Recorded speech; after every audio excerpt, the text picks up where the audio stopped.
Hi, everybody. I'm Bill McCarthy, CEO of Logos, and today I have a very special privilege to sit down with Bob Pritchett, the founder, the designer of Logos, the caretaker of this business for such a long time. It's a tremendous privilege to have you here today. Thank you for joining us. Thanks, Bill. So, Bob, let's start kind of at the beginning because there's a whole history and a story about how all this came about. And I think it starts with you getting kicked out of school. Is that where it was? Well, with wanting to get my homework done faster, for sure. uh, but yeah, walk me through the early days of where, as you were building this company, what was going on and what were you thinking about? What was your aspiration?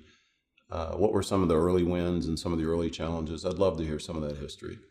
Yeah, so, I'd like to think that there was some incredibly noble purpose at starting the company, but it really, the seed of it was wanting to get my Bible class homework done faster. Really? Yes. Okay. So back in the 80s, you had to use Strong's Concordance to look anything up in the Bible and, find one word and find all the references to it.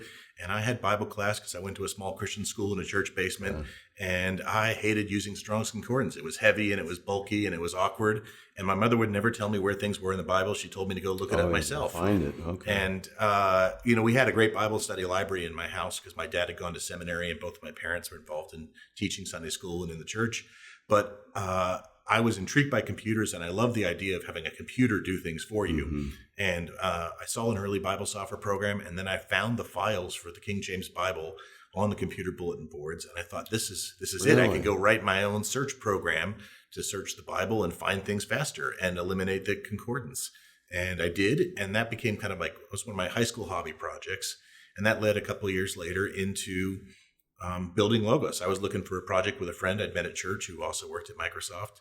And I said, we could take this program I wrote for MS-DOS, if you remember those days, before Windows, that we could rewrite this Bible software for Windows, and I'm sure it'd be useful to people and to us.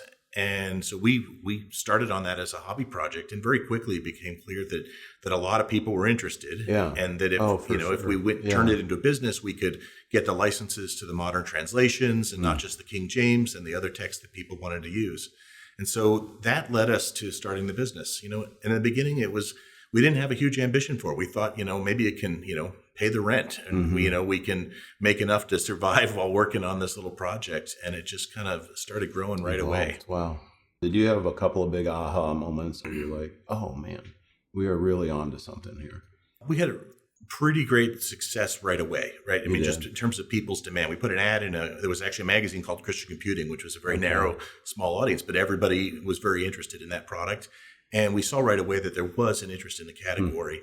And then there were a couple of different kind of major moments in the development of the software. One was the switching from being just a Bible search engine to being a digital library for Bible study. And that really came from someone else's vision. There was a project at Dallas Theological Seminary, who's still a great partner of ours today. Yeah. And Dallas had developed with someone else this CD-ROM based Bible software for Microsoft Windows 2. And it was just way ahead of its time. But they had gotten the rights to and digitized a number of Bible reference works. And that project had failed because it was really technologically too early.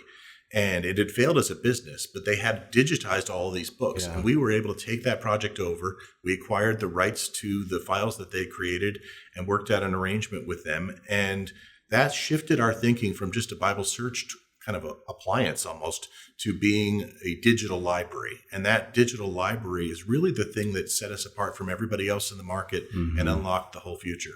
I was just down at Dallas Theological, and they told me the story too, which was fascinating to me. In those days, it wasn't necessarily obvious, the relationship between the workflow software we're developing and content being a nice adhesive. And then you took that a step further and said, you know what, we're going to ensure that if you're using content, you're going to have that for as long as you want, and we will make that also searchable. So you have this whole set of things that came together. But was that, to me, that value proposition probably didn't exist at that point in time? And one of the risks of software back then was, you'd invest in a software platform and it would disappear. It would go out of business, or it would just never have a new release. And in the early days of digital content, that was actually, there were so many competing formats and competing file formats and things that people were very worried. Well, if I buy this and I don't upgrade the software, do I lose access to what I bought before, or things like that? And that was another one of our real innovations, was to separate your ownership of the software from your license to the content. And that gave people this assurance that they could really invest in a digital library. And in the early 90s, people didn't have the confidence that, you didn't think of a digital asset. Now people talk about digital assets and in all different kinds of ways. So many things we talk about. Right. But nobody, there was no cloud. There was no, centralized backup. There was no, if the company went out of business, they just stopped answering the phone, And so we gave people a sense of security about the investment they could make in those resources, which gave them the confidence to buy, and really invest in building a library. When you think about where we're developing now, are there a few things that are in production that we're working on to put in production that you're excited about seeing the impact of? Everybody's excited about AI right now. And I almost feel guilty talking about it because it's such a buzzword. It feels like a cliche. Yeah. But what I think if we were a publicly traded stock, it would have gone up $10 yes. now. So. But what's great about how we're using the AI in the new version of Logos, I think, is that we're using it the right way, right? Which is to help people summarize, to help people find things, to help people get ideas for how to organize the output, whether it's a sermon outline or something else.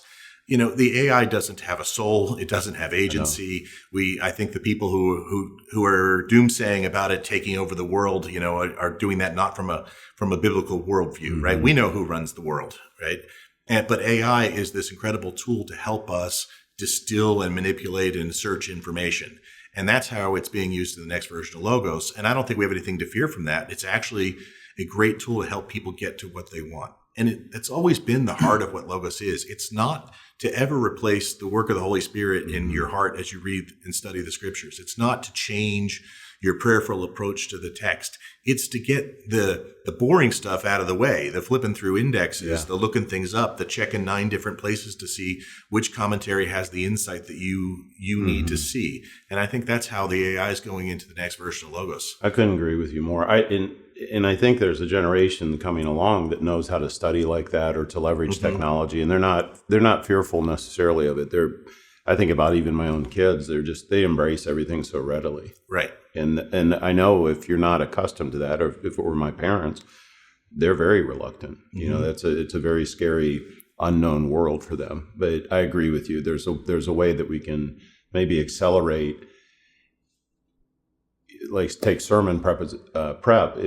If we can accelerate that, does that give our pastor who uses our technology more time to go interact with people or go make an impact in lives? And that, I think there's some really profound things that are going to be coming with AI capabilities. Right. One of the things I always said about all of our products was, our pastors didn't go into the pastorate to be administrators, right? Or to, move paperwork around. And so every time they did go into it to study and preach the word, and they went in to minister and care for people. And so everything we can do to free them up to be meditating on the word and preaching it and to be spending time with the congregation is a win. I know we're fully in sync on that. And I think AI is an extension of that for us.